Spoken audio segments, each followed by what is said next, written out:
So good afternoon. Thanks everyone for coming out and listening. As you mentioned, my name is Shauna Heller. I am the new founder of Clay Park VR. I am an alumni of Oculus, where I was a part of the developer relations team for a year and a half, working with non-gaming, non-entertainment developers. And I'm a veteran of AR, VR, and virtual production in general, coming from Los Angeles, where I was originally working with content creators across previs, visual effects, animation, motion capture, and performance capture, all the way over to AR, VR, MR, AI, and every other acronym you can throw up there, all the way across over to theme parks and themed entertainment. So with that kind of background, I've kind of ended up with this unique perspective into all of the virtual content that's being created for consumption that falls outside of traditional games.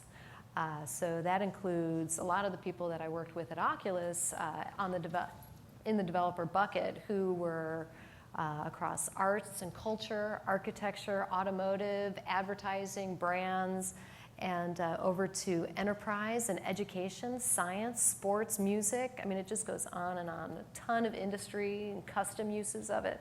So it's really great to be up here today, kind of shining a light on where VR is headed after that initial launch content comes out, which is so focused on gaming and entertainment. But with all due respect, games are awesome. I'm not a hater. People feel like, oh, you're not into games. Well, it's not so much that I'm not into games. It's just that I'm into everything else a whole lot more. But we need games. We need them to play.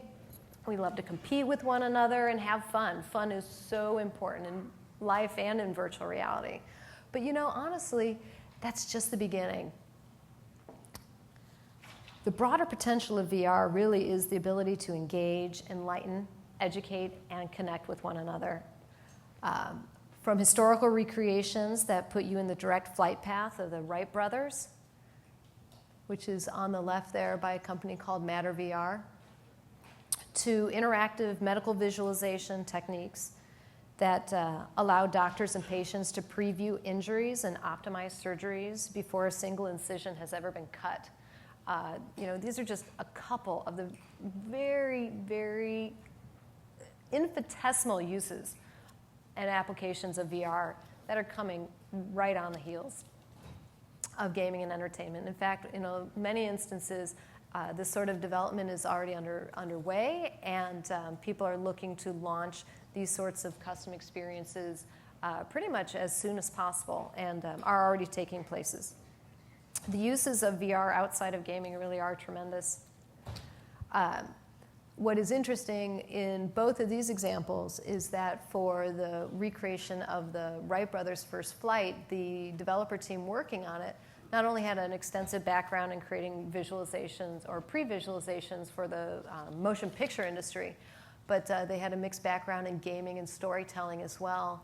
And in this experience, which is not readily available, it's not up on any of the platforms, you actually can, in the final experience, you can pause the entire environment as you're walking around it and go up to the plane and touch the plane and have contextual information presented to you. It's basically like walking into your own virtual display or museum. It's really, really compelling. And then you can hit play again, and the experience continues on right around you as if you were right there with the Wright brothers. It's really fascinating. On the right, BioFlight, they're putting together an entire medical visualization platform. And there are developers working on that. They are not the only one. What happens to be a little extra interesting about them is that the gentleman who started this company, co-founded it, he was a visual effects supervisor that for 8 seasons was the gentleman who came up with all of the design and implementation for the look of how Crime Scene Investigator, that little TV show that was on for a couple seasons, he was instrumental and integral to the look of that forensics graphic design. And so he was able to break out and apply that same skill that he had learned about the human body and anatomy into creating this gorgeous visualization and simulation platform. And also the data that they collect, they're turning into an entire platform And more exciting than even that, and I get all excited the minute I start talking about robotics, but this content will then be able to feed into robotic surgery platforms so that you can take all the visualizations and move it from being able to manipulate the visualizations and images into actually engineering how the surgery will go with the robotics. So what a lot of these developers are learning is that today's experiments, what developers are working on across all the industries, but they're realizing is that experimentation today leads to the practical use cases tomorrow. And all of this is laying the foundation for more meaningful experiences and a more profoundly and connected world. There. Really, for me in particular, science is a big area where it was a topic that I had a lot of interest in when I was little, but I had a very hard time sitting down and reading a book and understanding that sort of information. And so it became pretty important to me when I saw the potential of VR 5 years ago or whatever it was, with some other developers who were working on a different HMD, was that I could put that on and go into a learning environment and learn 8 times more information and retain it than I had with a traditional book. So it was really important to me to be able to work somewhere and with people that were interested in those most profoundly connected experiences. So we want to be able to travel to destinations, distant planets, and be able to reach for the stars. There are a lot of industries engaged in development right now outside of VR, or outside of gaming and entertainment. They've been covered by Jesse and by Rick and by others in their presentations today. But one key component of a lot of the early adopters are that they're industries with strong visual components early on, and they got their early start in VR because they were already building visualizations or products in a 3D platform, or at least in the computer with CG, that to them, VR became this super natural evolution. And in fact, for some of them, they're just like, oh, this is great. This is just a new display. At first, they didn't even see the potential of it being an actual experience, but just that instead of having to build these giant cave systems or multi-projector systems, that they could just put this headset on their head. So a lot of those industries that were building products already in the computer realized that they could be sharing them in an immersive environment.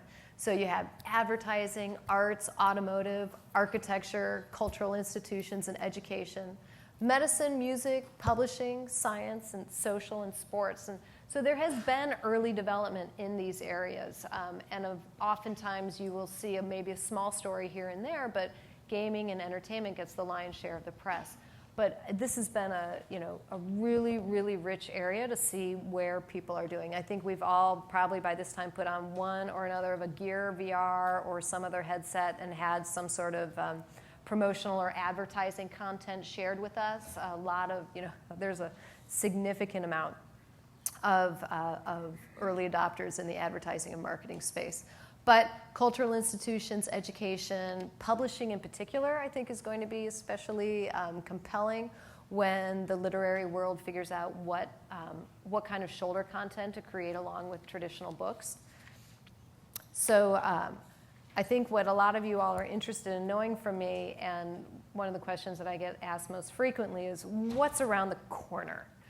And so if the breakthrough advancements in work, play, learning, and connecting are all going to be in these areas, and this is just a smattering. I've kept a running list for the last 18 months of all of the different potential verticals that are going to break through for VR, and it's up in the 90s or 100s, and that too is just the beginning, because VR headsets. And VR itself is such a show and tell technology. You have to put someone in a headset for them to understand, right? You can be describing it all day long, but it is till you dump somebody into that headset and get them into an experience that really changes them. And so one of the reasons that these are a little bit slower to, in my opinion, materialize is because they aren't necessarily the reach that some of the early adopters have. But once you get them in there, as more people come in contact with the headsets and the tech, the list really will grow exponentially. I think brain training in particular is very interesting. The creation tools, and by the way, I've given the name creation tools as part of the broader conversation of VR in terms of your tilt brush. Oculus has a gorgeous application called Medium, where you are using the tools and the display to be creating. And that's not just Minecraft. It's talking about, whether you're creating your own buildings or creating your own weather or creating anything, that these tools are allowing you to become a God with a lowercase g, if you will. It gives you not only the God perspective, but the very, very powerful feeling of being one to create something from scratch. So, and therapy in particular, also a lot of people are paying attention to post-traumatic stress syndrome and how to treat people with that through the use of headsets and immersive content. So we've got a lot of breakthrough advancements that we're thinking about here. What does this all mean? Well, it means the future is now. And when I say now, I kind of mean 5 minutes ago, 10 minutes ago, 20 minutes from now. I get kind of serious behind a podium, but really I'm kind of jumping out of my boots most days when I think about VR. There is so much super, super exciting and compelling development taking place that if you're thinking that maybe I should wait a little bit longer to get into VR and see how it goes, that time is now. Like it might have been before my presentation started.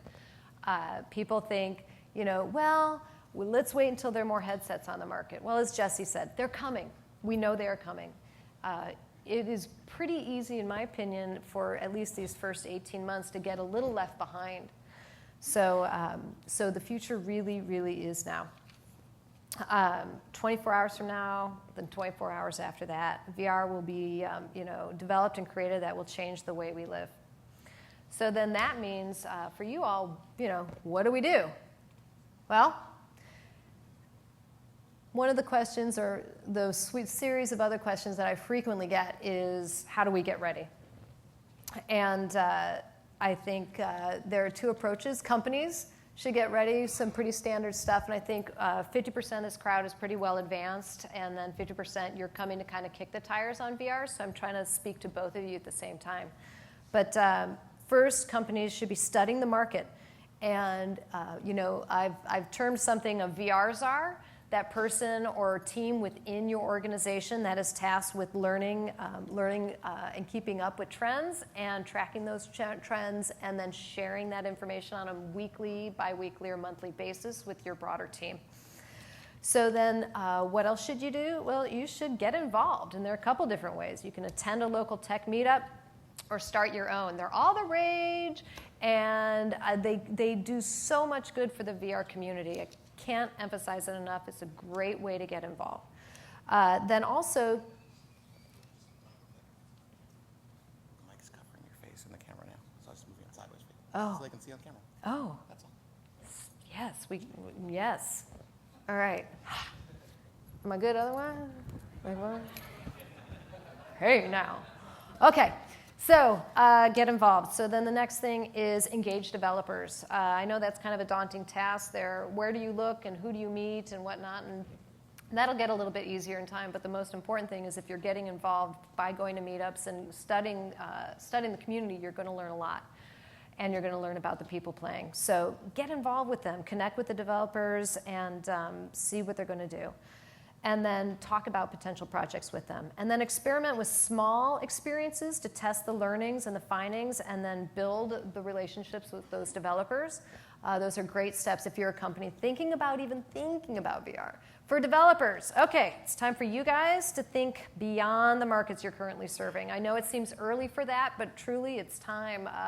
Developers are really the new kings in this world, and there are very few of you, and very few of you doing it well. So you need to start reaching out to other verticals and finding out what they are, who they are, and what their needs might be. And then how could those verticals be doing it better? You should be attending trade shows and collecting market intelligence on what the VR needs are going to be out there. And then you guys should be creating small proofs of concept that demonstrate how you would address those needs yourself. And then keep experimenting and keep sharing. So then, I was recently asked, what I'd like to see happening in VR development in 2016. And over the past 2 years, I've seen incredible work come out of developers working across non-gaming verticals. And they have amazing ideas, and I've seen some of those go from kernels to actually executed apps, and they are amazing. And then sometimes they would come to me and say, we just need some funding, we just need some resources. And I said, well, my hands are a little bit tied there, but good luck and get out there and see what you can do and promote yourselves. But really, I think there's some key opportunities now to start thinking a little bit bigger. There are developers that want to share their compelling projects and want to execute them, but don't really have those resources. So my big wish for 2016 is to see more VR app development sponsored and underwritten by new partners. Some of those new partners could potentially be brands themselves who have been experimenting with 360 video, which is great, and they should. But I think there's a tremendous opportunity for them to start looking at becoming the great hope of small incremental support in the way of financing to developers working in non-360, in traditional game engine. So I think putting your dollars towards unrelated development, kind of the Mutual of Omaha structure, would be a really great strategy. And then just broadly, I want to see governments getting involved and allowing VR developers to apply for grants targeting education to begin with, just because it's a natural fit. And even though there are a lot of things to figure out in terms of platforms and how platforms will support education and whatnot, that no time like the present to get started. And then there are pilot programs going on in education and in other spaces, and I would like to see those become a little bit more formalized and get a little bit more attention shined on them, just because once you start prioritizing it and focusing that light on them, that attention will snowball more and more organization. So the big takeaway: disregard the hype. There's a lot of it, but believe in the promise. It really is here. It is time for you to put your people in place and form your action plan. And it really is, VR is going to transform the way we connect, communicate, educate, and engage. I'm so thrilled to see you all out here today. Every time I attend one of these events or have conversations one-on-one, it just makes me feel even more confident that this isn't just a movement. This is absolutely the future, and that more and more people are waking up to it every day, and that really does give me a lot of confidence. So I want to thank you for your time. In closing, I want to share the words of one of the most visionary leaders of the 20th century, a leader who was tasked with uniting a nation behind a cause they mostly only understood in abstract and weren't sure how they were going to play a role or be a part of it. And that leader was John F. Kennedy. And it's one of my favorite quotes, hands down, ever. We choose to go to the moon. We choose to go to the moon in this decade and do the other things, and not because it's easy, but because it's hard. Because that goal will serve to organize and measure our skills and abilities. Because that challenge is one we are willing to accept, unwilling to postpone, and one we intend to win. Thank you. Welcome to virtual reality. I'm so glad you guys are here.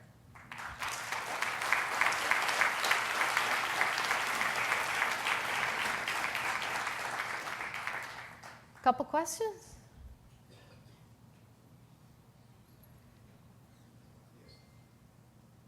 Hello? Hi. Yeah, thank you. And your talk has made me curious if you could take a poll by show of hands, how many people are here for entertainment purposes, and then how many people are here for purposes other than entertainment? So gaming versus non-gaming. Let's do gaming hands first. Gaming hands, or just gamey hands. And then non-gaming. Yay, my people. Wonderful.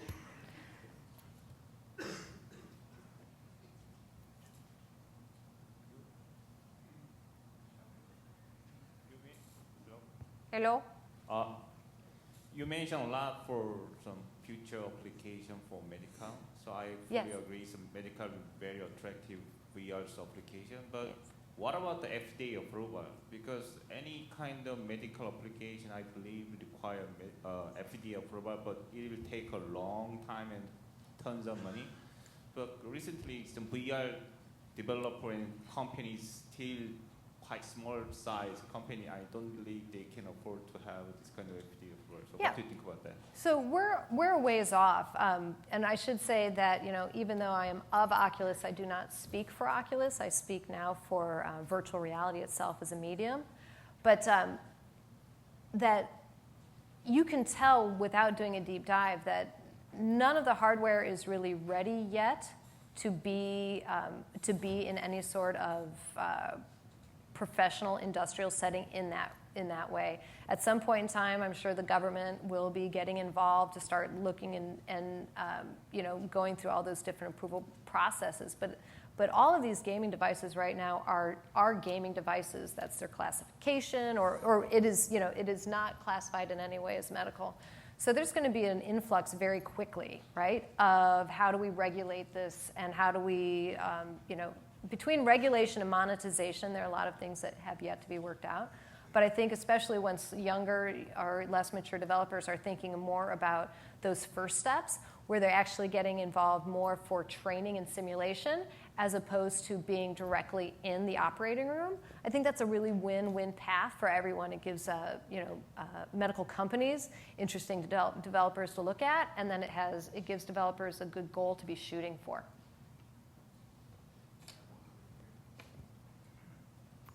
Hi. Hi. Sorry.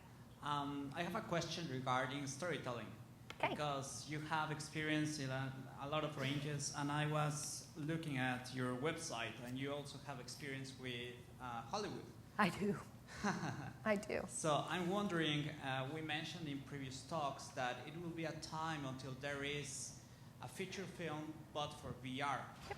What do you think is the main challenge for storytelling using VR?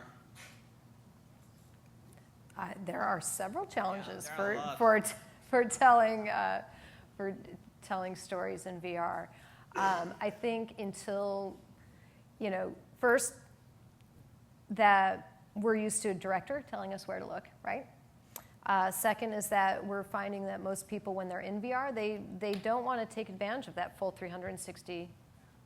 So how do you tell stories that more along the lines of like that 180, right? Maybe 200. So it's kind of early days for that. So I think, honestly, what could happen? All right, I'm going to put on my theoretically. So what could happen is that we introduce VR and we say, you've got 360 degrees to work from. But honestly, if you talk to anyone who's spent as much time in VR as I have, and others who spend their days working and supporting developers, you spend hours and hours in VR, and nothing is more irritating than when a developer is pulling your gaze all over that 360s. Not because they should, but because it's the new toy and they can. And so pulling down the focus of developers and really educating them, I think, is step number one, to share how many of the degrees are really natural to that. And then at the same time saying to the public, all right, we're giving you all this space, but look, we're just going to limit it for now because it's new to you and it's new to me. We all need to date for a while and figure this out, kind of walk along together, and we're going to give you something to try, and then you're going to give us some feedback on it. We're going to keep experimenting on that. So I think in time, and we're talking years, right? We're not talking the next 6 months. We're not going to get it worked out. But I think in years to come, what's going to happen is that essentially we're going to get a couple more degrees into our storytelling every year, right? The more time people spend in the medium, the more time that they're going to understand, okay, this is what I can do, and there'll be more acceptance to it. But I think, Just in the same way when the iPhone came out, no one went, this is going to be a great cash register, you know? It was like, this is a really cool thing. I think it's a phone and it does these things and they're called apps and I don't know what that means, but now everything, you know, there's a language for mobile, right? There's a language that we understand for mobile, and there's a language that is evolving for VR. And again, the more time you've spent, you know, inside a platform or being part of those conversations where you're kind of hammering out what that language will be, or developing apps or experiences where you're kind of like, well, I need to give this a name. How's meh? That, you know, that will happen for storytelling as well, and other aspects of entertainment like sports and music, where there's some language that we still need to figure out. Sure. Okay, Hi so there, just one- thank you, everyone. Oh. Sorry, I said one more question. Why would you want to limit what storytelling is? Why would you want to put storytelling in a box when it's such a new medium and it's a new platform that there is no rules for storytelling? There are no experts. Nobody in this room, nobody at Oculus, Vive, anywhere. Nobody. Are experts. So why would you want to limit them in the little box? How right did you now? feel that I did? Well, I know it just sounds like you're saying that you want to educate people and developers to keep them in sort of a box, unless I misheard you. Oh, actually, no, I feel it more is a matter of educating them so they understand the opportunities and the potential. Should we let people just explore and be free and do Absolutely. what they want to do? Sure. Okay, great. There we go. We're having a violent disagreement of agreeing. Perfect. And we're good? All right. Thanks, everybody.